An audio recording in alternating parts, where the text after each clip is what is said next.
because he has anointed me to proclaim good news to the poor. So vhangeri raJesu rinoadresa nyaya dzeurombo from the spiritual dimension to the physical. So chese chakazodzerwa Jesu pamusoro peupenyu hwangu handisi kuzonyarara nezvacho. Whether people will quote other scriptures to try to stop me, but one thing I know, I will cry out more. I don't want to die poor. I hate poverty. He was anointed to proclaim the good news to the poor. So the anointing basarayo ndere izobzo ndere kudzikinura vakatapwa. So kana ndakatapwa nepoverty, mwari wangu ndirangarirei. Ndinochemerawo dzikinuro muma situations akabatwa muupenyu hwangu nezita renyu Jesu Kristu weNazareta. Luke 4:19. To proclaim the year of the Lord's favor.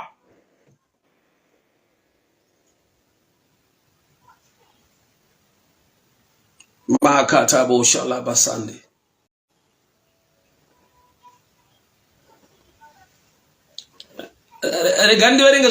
Scripture. Luke 4:18. The Spirit of the Lord is upon me, because he has anointed me to proclaim good news to the poor.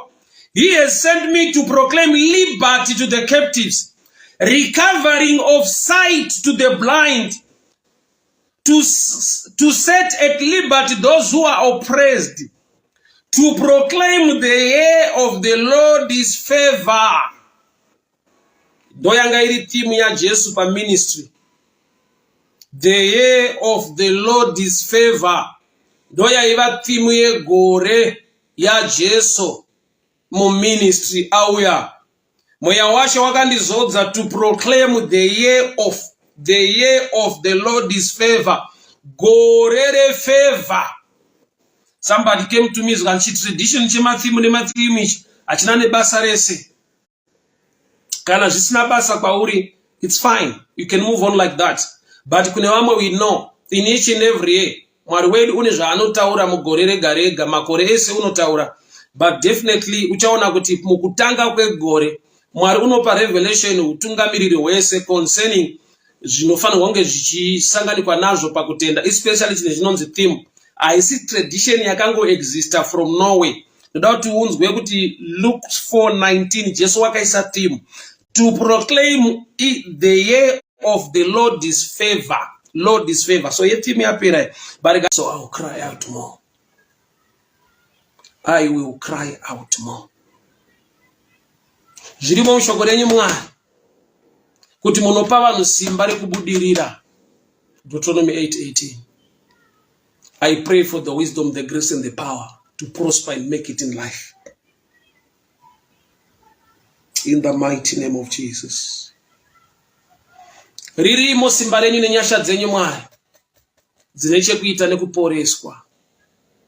Shoko renyu rinoti nemavanga ake Kristu tenzi Jesu takaporeswa. Urwere huri munyama yangu ndinourayira iko zvino.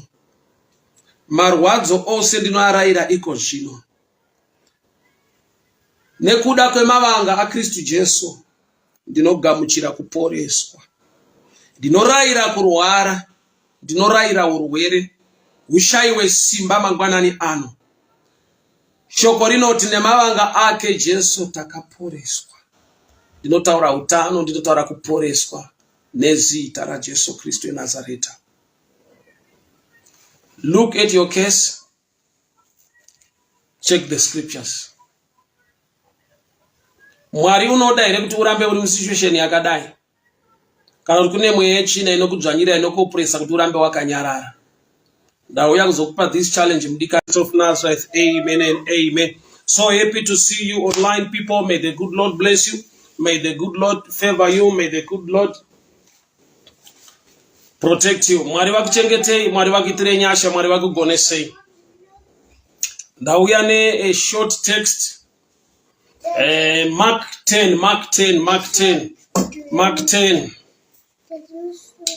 chapter 10 from verse 46. And they came to Jericho as he was leaving Jericho with his disciples and a great crowd.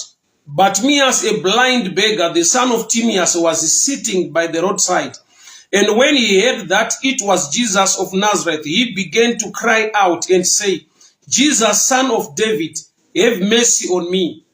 And they rebuked him, telling him to be silent. But he cried out all the more, Son of David, have mercy on me. And Jesus stopped and said, call him. And they called the blind man, saying, take heart, get up, he is calling you. It's a common story. Inyaya tinoziva vazhinji ya blind Bartimaeus. But nyandira kuencourage munhu mangwanani anhasi ndeyekuti despite your challenge apa ndaitarisira kuti blind Bartimaeus paari kudanidzira kuna Jesu vanhu vanogona kumira naye semunhu wavanoziva kuti is a blind man and he also a beggar. The society yaifanirwa kugamuchira matambudziko ana blind Bartimaeus to an extent yekuti vaifanirwa kumira naye kana kumubatsira kuti agone kuwana attention ya Kristu. To my surprise, although isisiri surprise mukukura nekuona muupenyu kuti izvozvo zviriko, kuti no matter une dambudziko une challenge, asi munhu wese ari to your side despite dambudziko rako, asi munhu wese ari kutomira kuside kwako kuti une challenge, dai zvinhu zvakufambira, une dambudziko, dai zvinhu zvakuendera zvakanaka. Iyoyo ndo nature yevanhu. You can have people on your side, you also have people against you. Vanhu vanogona kuva against wewe for a reason, vanhu vanogona kuva against wewe for no reason. Nekuti dzimwe nguva munhu anopedza time achitsvaka zvikonzero kuti sei ninga asingandifarire, sei vanhu vasingandidi, sei vasingandigamuchire. There are people who just hate you naturally pasina any reason iri attached. Ichocho chinhu chaunofanira kuembrace mulife. Kune vanhu vasingaitirwe zvakanaka newe, kwete nokuti une zvakaipa zvawakaita, but zvingori natural kuti hausi munhu wavanogamuchira. Don't waste time uchida kuresearcha kuti sei ndichivengwa, sei vanhu vasingandifarire, ko ndatadzei, but handina munhu andiri kukanya, handina kuzodaiso. Jesu yakaita kuti avengwewo ndeyekuti anga akarurama. Iyo yekungova munhu ari right inotovengesa. Why? Because hausi kumita, hausi kupinda mastandards ezvavanoda kuti uye kana kuti uite. So blind Bartimaeus paari kudanidzira kuna Jesu, mwanakomana waDhavhidhi, ndinzwirei yongoni. There are people, pane vanhu varipo vanotove vachimuti nyarara. They want him to die ari blind. They don't want him to get any help or attention ya Kristu. People in the same society vari kuona upofu hwake nekutambudzika kwake.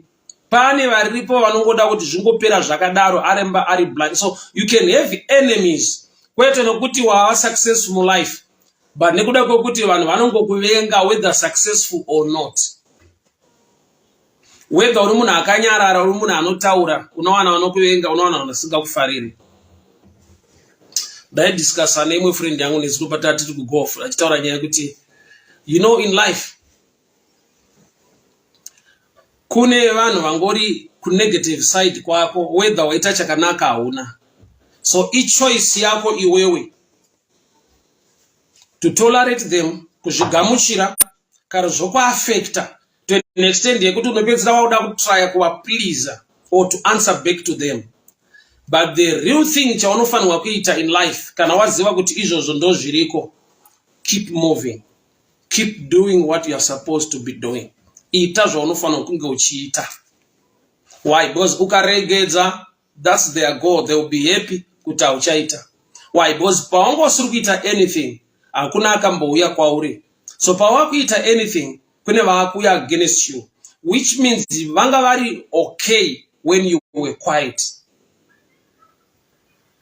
Kurati chauri kuita icho chichikuprovoka madhimoni ari mavari. Okay, let me talk about blind Bartimaeus. So this guy blind Bartimaeus, ndai expecta kuti paari kudanidzira kuna Jesu, people will just run to Jesus. What is she kune mukomana ari panapa ibofu ari kuda help. Kana kuti vanhu vaigona kumhanya kuna blind Bartimaeus vomutakura waya naye close to Jesus. But blind Bartimaeus akawana vanhu vakamuta. Ndoda kuti uve ne this kind of mindset yekuti I will not be quiet, handisi kuzonyarara kana iri nhau yekudanidzira kuna Jesu. Handisi kuzonyarara kana iri nhau ine chekuita nekunamata Mwari. Handisi kuzonyararidzwa nokuti ndiri kuda Mwari wangu kuti aadrese masituations angu. Inzwa kune vanhu vekuti they are okay in life. Vakanzwa uchichemera zvimwe zvinhu kudai Mwari vandiwanira nyasha masuwe zvakati zvazaruka. They will come with another kind of gospel. Rinoita sekunge riri proper yete riri anti zvinodiwa naMwari wacho. And I'll give you an example. Jesu wakazodzwa kusvinudza mapofu. Iye unoti mweya washe uri pamusoro pangu. Wakandizodza kuti ndiparidze evhangeri, ndidzikinure vakatapwa, kusvinudza mapofu. So the anointing upon Jesus rinodhila nemasituations are different. But kana zodzo riri pana Jesu richidhila nezvakasiyana-siyana, kune nguva yekuti situation yako iri muklasi yezvinhu zvaakazodzerwa, but kune vanhu vanonzwa kuti aiwa siyana nazvo hazvina basa. Jesu wakazodzwa kudzikinura vakatapwa. That's deliverance. Jesu wakazodzwa kusvinudza mapofu. But dambudziko nderekuti kune vanhu vanotevera Jesu iyeyo vaine mission yekunyararidza mapofu kuti afe ari mapofu iwo nokuti vanoona. So ukaziva kuti mushoko raMwari ipfungwa yaMwari kuti ndive neupenyu hwakanaka, fight for that. Nokuti kune mweya yechina inorwa neupenyu hwako kuti uregere kuita zvakanaka. And mweya yechina yasvika pakungwarisa to an extent yekuti kune vanhu vanouya vachikuudza kuti izvi hazvina nebasa rese. Nyaya iripo ndeyekuti tikafa mweya wedu uponeswe tiende kudenga. Ari kukudaro life yake iri right. Yeti muna Mwari shoko ririmo Deuteronomy 8:18, I am Jehovah God who give you power to make wealthy. Kune nyaya dzatinonyararidzwa but dziri muklasi yezvinhu zvakaingwa naKristu Jesu kuti zviendeke zviitike muupenyu hwako. Hama dzangu, chinhu chinonzi anointing, it breaks yokes of bondage. So mabondages ari mumadimensions akasiyana. Mumwe situation yake, marital issue yake ndoine bondage. Mumwe financial issue yake ndoine bondage. Mumwe spiritually ane bondage. So anointing, munoziva kuti anointing haishande kudenga. Chakaita kuti Jesu azodzwe auya pano panyika, pano ndo panoshanda zodzo rinova simba raMwari rinobreka mayokes of bondage. But there will come a time yekuti pane zvauri kuchema in the physical realm kuti dai zvagadziriswa Mwari vaditira chinichi. Panogona kuuya mumwe munhu achiti hazvina nebasa rechechi. Focusa nenhau yemuchinjikwa, tiende kudenga, tiende kumusha kundozorora. Zvimwe zvese ndezvemazuva ano hazvina nebasa rese. Ukanyatsotarisa ari kukudza izvozvo, side rauri kuchema kwake riri covered. Ukaziva kuti dambudziko rako riri under kuzodzwa kwaJesu kuti ari adrese, I want you to cry out more. Yekunyararidzwa nevanhu vanazvo, kunyararidzwa nevanhu vane zvinhu zviri kuendeka. Yatani unofanirwa kufocusa yosa blind Bartimaeus kuti ari kunditi nyarara iye anoona, ari kunditi nyarara ari kuziva direction nekufamba nekwekuenda. Ina handina kwandiri kuenda, handina chandiri kuziva. Saka handisi kuzogamuchira vhangeri rekunyararidzwa nekuda kwekuti iye Jesu wacho wakazodzwa kudzikinura vakatapwa. So ukaziva kuti zodzo raMwari rine chekuita nesituation yauinayo, usatsvakirwe any doctrine yekunzisiyana nazvo. Handisiyane nazvo kana Jesu ane zodzo rine chekuita nazvo. Makatabosha bazadeka yando yeposha nde mante balando roboshia katabaya masuke ndiata ragada ya soleke telebosha. Luke chapter 4 verse 18.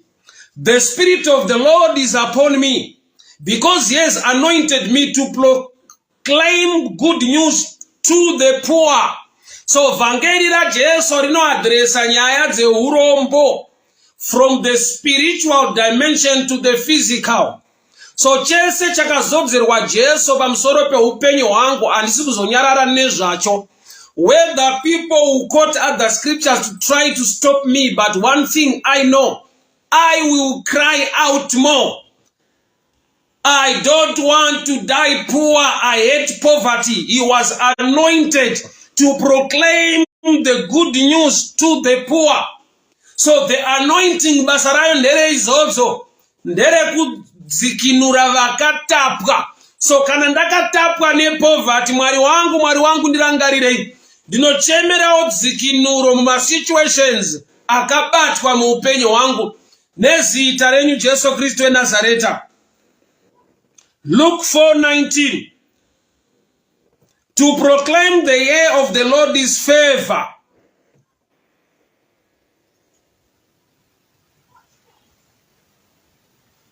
Makatabo shalabasande.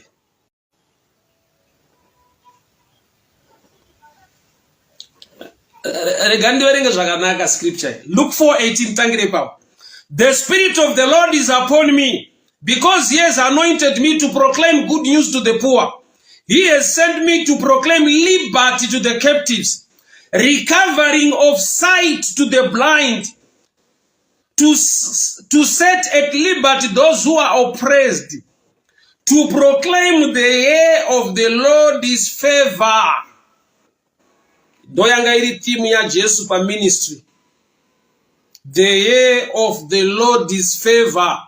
Doya iva timu ye gore ya Jesu mu ministry auya. Moya washe wakandizodza to proclaim the year of the Lord's favor. Gorere favor. Somebody came to me zganchi tradition chemathimu nemathimu achina nebasa rese. Kana zvisina basa kwauri, it's fine. You can move on like that. But kune vamwe we know in each and every year Mwari wedu une zvaanotaura mugore rega rega, makore ese unotaura. But definitely uchaona kuti mukutanga kwegore Mwari unopa revelation utungamiriri wese concerning zvinofanirwa kunge zvichisanganikwa nazvo pakutenda, especially chine chinonzi theme. Haisi tradition yakango exista from Norway. Ndoda kuti unzwe kuti Luke 4:19 Jesu wakaisa theme to proclaim the year of the Lord's favor. Lord's favor. So ye theme yapera. But gandibate pana parikunzi. He has sent me to proclaim liberty to the poor and recovering of the sight to the blind. Recovering of the sight to the blind. So anointing iripana Jesu ine chekuita neupofu. But grumandira mhomo yevanhu, the crowd yaitevera Jesu inosvika pabofu yobva yati nyarara. Yet Jesu wavari kutevera is anointed to make the blind see. But people who are following, beware of people who follow him, vanomutevera iye Jesu, but vari anti the anointing or vari anti the power of the anointing upon his life. Opposition yako vanokupikisa nevanokurwisa mukunamata muupenyu. Uchaona kuti havasi vanhu vari kure. They are also part of the followers. Vanhu vari kuti kuna blind Bartimaeus nyarara. They were part of the crowd that was following Jesus. Ngwarira kuti kune vanhu vari muzvitendero, kune vanhu vari kunamata, but vari kuuya ne-mission to stop the work of the anointing.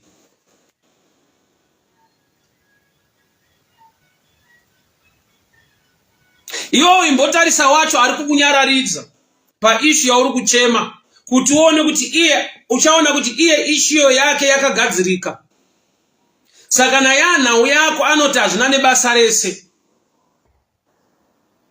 Unyengeri uri muvanhu unosvika pa level yekuti pakaparidzwa vhangeri rekuti Mwari unokupawo pekugara. Vanhu vanogona kusumuka voti aiwa kugara tichanogara kumusha, ari kutotivakira dzimba nekudii. Ari kukuudza izvozvo kwamutarisa abva mumba make. Abhadhara school fees yemwana ane mari dzake dzakarongeka mushe akauya kwauri anokudza kuti vhangeri rese rine chekuita nezvemari nezvechii ndere pasi rino, vhangeri shairo ndere muchinjikwa ndera Jesu rokuenda kudenga. Ukatarisa munhu iyeyo maissues ake ari settled, business rake riri kufaya. vanhu vari anti the anointing. Jesu apa shoko rati wakazodzwa kusvinudza mapofu, to give sight to the blind. Jesu wakazodzwa kusvinudza mapofu. Usanyararidzwa na anyone, no matter ane rank ipi, ane title ipi, anopinda kuchechi kupi. Chese chine chekuita nekuzodza kwa Kristu paupenyu hwako, zodzo ngarikushandire.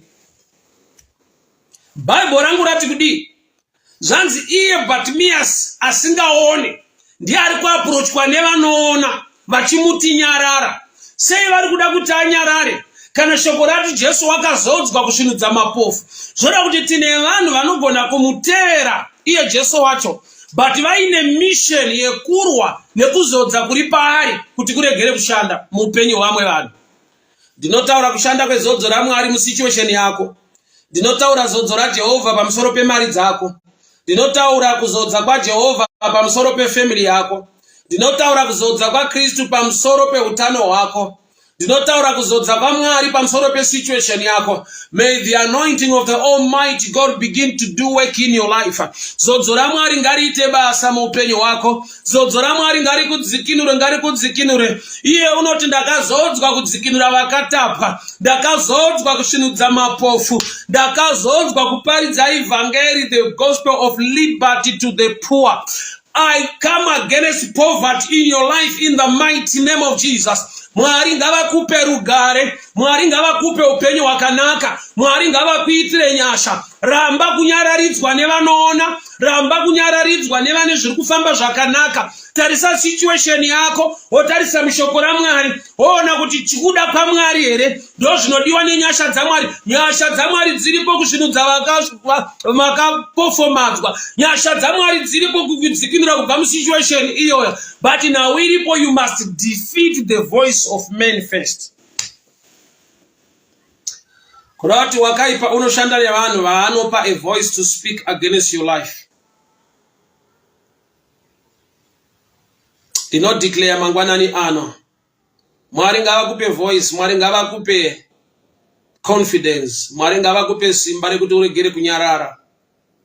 Ukazvitarisa Bible rangu rinotaura kuti Bartimaeus haana kunyarara.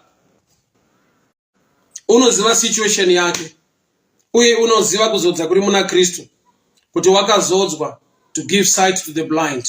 So if I'm blind and Jesus is anointed to give me sight, I will not be quiet. Ndachitarisa situation yako, utarise futi mshoko raMwari. Uone here kuti Mwari vanofara, vanozvida here zviri kuitika mauri. Ukaona izvozvo Jesu akatozodzwa kukudzikinura mazviri, ndo nyaya dzisinganyararwe manje idzodzo. Nyaya iyoyo hainyararwe. Mwari ndiMwari unoda kuti ubudirire mune zvaunobata zviendeke. Iye shoko rake rinoti, I'll bless the work of your hands. Ropafadzo ngaribate mumaoko ako. Zvaunobata zvikumbirire nyasha dzaMwari, zvitakure zodzo zviendeke nezita raJesu. I'll bless the work of your hands. Shoko rinoti tinoropafadzwa patinobuda nepatinopinda. Nokuti shoko rake ndo mwenje kutsoka dzedu. Nyaya yese yauri kusangana nayo muupenyu, dzoka kushoko raMwari uone kuti Mwari vanoti kudii nenyaya dzakadaro. Ukaona kuti Mwari vanoda kuti ubudirire, ukaona kuti Mwari vanoda kuti uve neutano, ukaona kuti Mwari havadi kuti mhuri yako ive nenzara, ukaona kuti Mwari havadi kuti ushayiwe chekudya kana chekupfeka, mira wakatsika wakatsimbirira pashoko iroro kuti Ishe ndiri pano. Zodzo renyu ngarishande muupenyu hwangu. Mwari wangu ndiri pano. Zodzo renyu ngaribate pamusoro pebasa rangu. To proclaim the year of God's favor. Gorere nyasha, gorere favor. Akazodwa Jesu. To proclaim liberty to the captives, recovering of sight to the blind. So in mission ya Jesu, Uku ndokuzodzwa kwaakaitwa achiuya panyika kuti aadrese masituations iwayo. But poita chikwata chevanhu chiri kufamba chichitevera Jesu, chikanzwa pane bofu rachema choenda choti nyarara. It's unfortunate muupenyu kuti kune vanhu vakanyararidzwa ndokubva vanyarara, vakazvitora sekunge vanhu vateerera kana kuti vagamuchira zvavaudzwa, vakafa vari masituations ekuti Mwari aigona kuagadzirisa nekuaadresa. It reminds me the book of 2 Kings chapter 4. Mukadzi akafirwa nemurume akasiyirwa chikwereti. Chakagonekwa nemukadzi uyu wakaenda to the same prophet aishanda nemurume wake anonzi Elisha. Zvoreva kuti mukadzi akava nekumwe kunzwisisa kuti murume wangu nyaya iyi akainyarara akafa ari muzvikwereti. But nyaya iyi handisi kuzoinyarara, ndiri kunotaura the same man of God, the same prophet wawaishanda naye. Elisha ndokubva apa amai ava solution. But murume wavo akasiyira amai ava dambudziko. Murume akasiya dambudziko waiseva under prophet Elisha. Amai vakapedza dambudziko vakaenda futi to the same prophet Elisha. Kuda kuti une nyaya dzaunogona kunyarara Mwari dzavanogona. But Mwari unoshanda nechinhu chinonzi free will. Zvaunotenda nekugamuchira vanoita. Zvausingatende kana kugamuchira avaite. Mwari avamanikidzire. Munhu ane inonzi free will. Simba rekuva nesarudzo. Ukashayiwa sarudzo yezvakanaka, Mwari avakumbunyikidze, avakumanikidze kuti zvakanaka zviitike muupenyu hwako. Saka uchiona kuti Jesu zvaakauya akaenda pamuchinjikwa akafira munhu wese. Chasara kumunhu ndechekuva nesarudzo. Bible rinoti ani nani anotenda, kwete ani nani akafirwa. Yekufirwa naJesu pamuchinjikwa yakaitirwa munhu wese. Asi to be a beneficiary ibasa rakaitwa pa Calvary, it takes human choice. Chinomanikidza nekumbunyikidza vanhu mweya yechina. Saka uchiona kuti munhu anoerekana ane demoni. Munhu angoerekana ane mweya wakamuopresa, wakamudzvanyirira masituations. Asi kana yava nhau yamweya mutsvene, you make a choice. Kana iri nhau yekunamata Mwari, you make a choice. Mwari vanoremekedza kodzero yavakapa kumunhu inonzi free will, simba resarudzo. So pakauya vanhu vakakunyararidza, ukatadza kuita sarudzo yako, denga harisi kuzojamba protocol yokuti wamanikidzwa but zvinongofanirwa kukufambira. No. That's why pane kushumirwa kwekuti munhu azvinzwire ega kuti sarudzo yako ndiri. Kana ndaona kuti situation yandiri kufesa, Mwari vane zodzo rekuadresa situation iyoyo. Father, I pray for the anointing to work in my life. Baba ndinonamata kuti kuzodza kunobvisa vanhu munhamo kutange kushanda muupenyu hwangu. Kuzodza kunosvinudza mapofu kuvhure meso angu emweya. Kuzodza kunosvinudza mapofu kuvhure meso angu emweya asiri kuona. Kuzodza kunosvinudza mapofu kundisvinudze Baba mukuziva zvinhu zvekuita muupenyu. Mutsvene wakatendeka, Mwari wamasimba ose, ndinonamata pamusoro pezodzo renyu kuti rishande muupenyu hwangu. Nokuti iye wakazodzwa kudzikinura vakatapwa. Iye wakazodzwa kudzikinura vakatapwa. Wakazodzwa kusvinudza mapofu. Zvino kana ndiri bofu, ndinokumbira mwanakomana waDhavhidha, ndiwanireiwo nyasha, ndiwanireiwo ngoni. So blind Bartimaeus wakakontinya nokuti unoziva kuti Jesu wakazodzerwa situation inenge yangu. Every situation yauri kusangana nayo irimo muupenyu hwako, mumhuri yako, mubasa rako, muwanano yako, ukadzoka kushoko raMwari ukarava ukaona kuti zodzo ine chekuita nekuadresa dambudziko iroro, don't be quiet. Don't be quiet. Don't be quiet. Usanyarara. usanyarara pasituation yako. Kana Jesu wakazodzwa kuiadresa, hazvireve kuti anongouya kubva aiadresa paakuda willpower, paakuda iwe kuti uregere kunyarara, oti Mwari rangarirawo situation yangu. Nyangwe pakasimuka vanhu vanoti nyarara, iwe simuka uti handinyarare kusvika nyaya yangu yagadziriswa, nokuti iye wakazodzwa kusvinudza mapofu, wakazodzwa kusvinudza mapofu.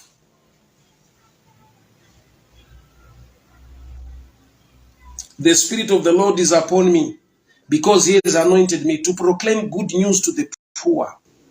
Good. So chinonzi good news to the poor.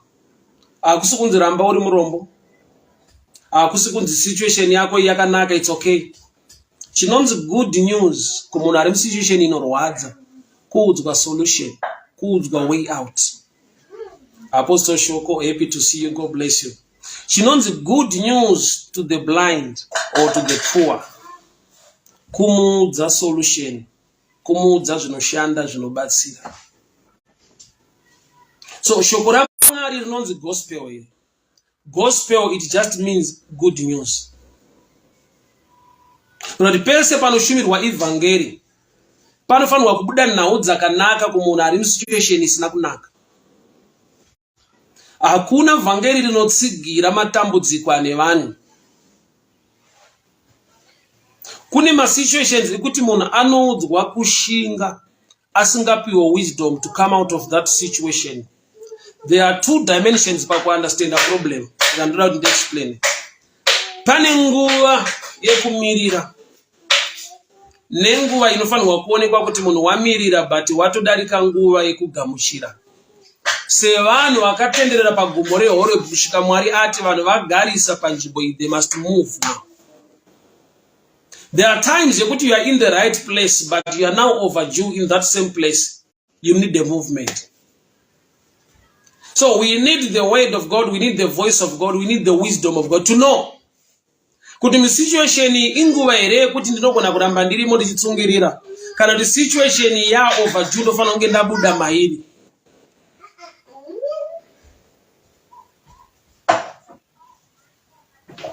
Kuva mu right direction chinhu chakanaka, but making the right destination ndo chinhu chakanakisa. My part-time music, God bless you. So happy to see you online. Blind Bartimaeus, nyaya yake ine chekuita nezvakazodzerwa Jesu, but vanhu vari kutevera Jesu havana kuda kuti aiwa kana Jesu wakazodzwa kusvinudza mapofu. Let's encourage this brother kuti situation yake igadziriswe. No, ndo panoti munhu whether in church kana kunze kwechurch, nature iyoyo ndeye vanhu, vanhu ndo zvavari, ndo zvavanoita. Some they can even quote scriptures kuti vakudzivise kuachivha chinhu chiri mushoko raMwari zvakare, especially vamwe vekuti zvake zvinenge zvichiita zvakanaka. I mean mu physical realm. Why? Because there are times yekuti ukashumira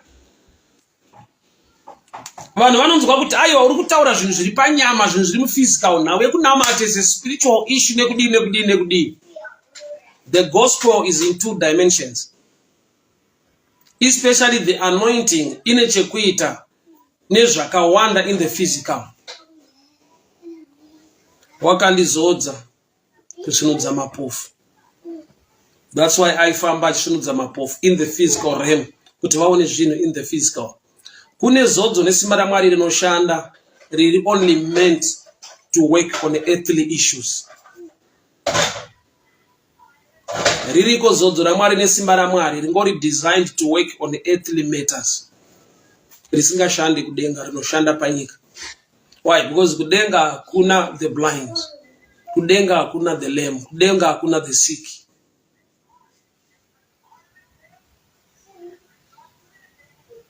People of God, hear me very well. Tarisa situation yako, utarise zvakaingwa na Jesu. Tarisa situation yako, utarise kuti shoko rinoti kudii ne situation iyo. Kana iye wakazodzwa kusvinudza mapofu, pouya vanhu kubofu rinonzi Bhatimiyo vachiti nyarara. Vanhu ivava zviri pachena kuti vari kurwisa kuzodza kwaMwari kuti tigere kushanda muupenyu hwako. Saka uchiona nhau yechinhu chinonzi anointing chiri icho chine nyaya nenoise mukunamata Mwari. Why? Because the devil does not want kuti uve nesuccess in the physical world. Izvo zvaadi. That's why madhimoni ake nemachallenges ese anounza muupenyu hwako ane chekuita nema-issues ari earthly. I'm 45 now. Deliverance session atinoita kwandinoenda kuchitwa madeliverance session, hakuna dhimoni raunonzwa richiti kudenga munhu asi kuenda takambata hapinde. Munhu masituations ese ari kufrustratwa nawo ma-earthly matters. Because the devil knows kuti ndikakubata kuphysical kuma-earthly issues, spiritually unoneta uye unodona. Sevanhu vaiva mugadheni reGetsemani, Jesu paanotaura achiti nyama inoda asi mweya wakaneta. Kureva kuti kuda unogona kuda spiritually, but nyama ikaneta hazviiti. So the devil anoataka nyama kuti nyama ngainete zvimweya zviregere kuitika.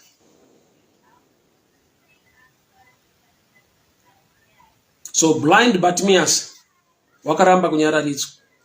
Vanhu vanonyararidza vanhu variko ende vachitokota mascriptures, vachitaura nemazwi euchenjeri ekuti unogona kutofunza kuti they are right. Yeti wenda kuda kuti upote uchirivhura manje. Oona kuti Mwari unoti kudii nesituation yangu iyi. Mwari unoti kudii nenhau yekushayiwa zvandiri kushayiwa izvi. Kana shoko raMwari richitaura kuti izvozvo Mwari unopa, inguva yekuti uchemewo kuna Mwari. Ndiri pano Ishe, imi hamurevi nhema, munozadzikisa chese chamakatumira shoko renyu. Tarisaiwo nyaya yangu Baba.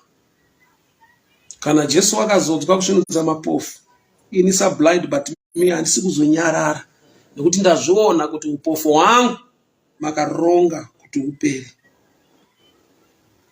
So I will cry out more.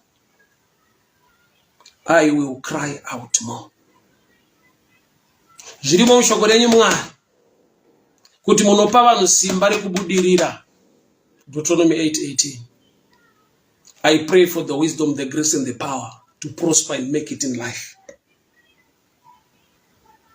In the mighty name of Jesus. Ririmo simba renyu nenyasha dzenyu Mwari dzine chekuita nekuporeswa.